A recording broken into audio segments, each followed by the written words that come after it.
Hey there guys, so a quick little add-on to the video before we get too deep into the running segment. Initially I recorded my thoughts on the engine after I did the track test, going through the sounds, and I was less than pleased. In fact, I expected the thing to do terrible when I took it down to the layout.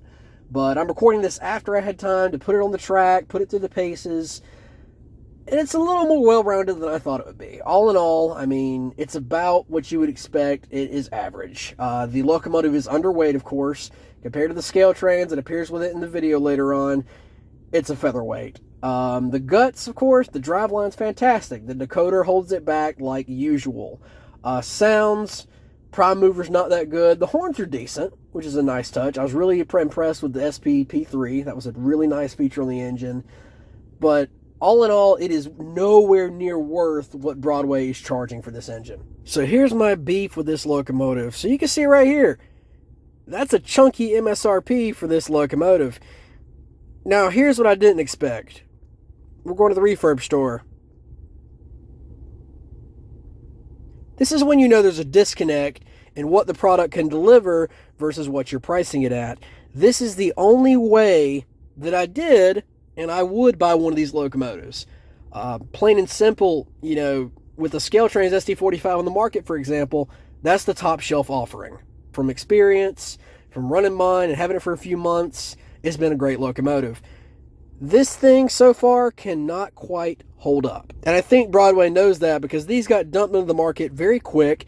The week of these guys hitting the stores, I checked the refurb section, and all of a sudden, you've got every flavor in the lineup to choose from for a fraction of the price.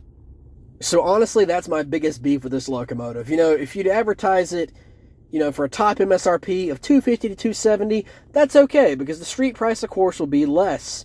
But to advertise this thing at $399, most dealers are sitting comfortably at over $300, ranging as $320 to $360 in some places. And then you go and dump the batch on your website for $240. I don't foresee how they're going to hit their sales goals in these locomotives. I appreciate the effort, because, I'll always appreciate a company trying something new, trying to make better. And, aesthetically, this locomotive looks pretty good. I mean, obviously, the details are nowhere as crisp as the rivet counter SD45. Plain and simple. But it's not a bad effort. And it's a lot better than Broadway's done in the past. So I will gladly give them kudos for that. And the drivetrain's smooth. But again, the biggest problem is like usual. That Paragon 4 is not helping it. The jacked up MSRP is definitely not a good thing.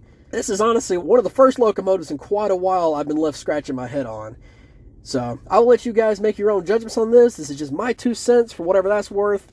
So we're going to dive into the running segment and cut this thing loose. And I appreciate you guys watching. I'll see you in the next one.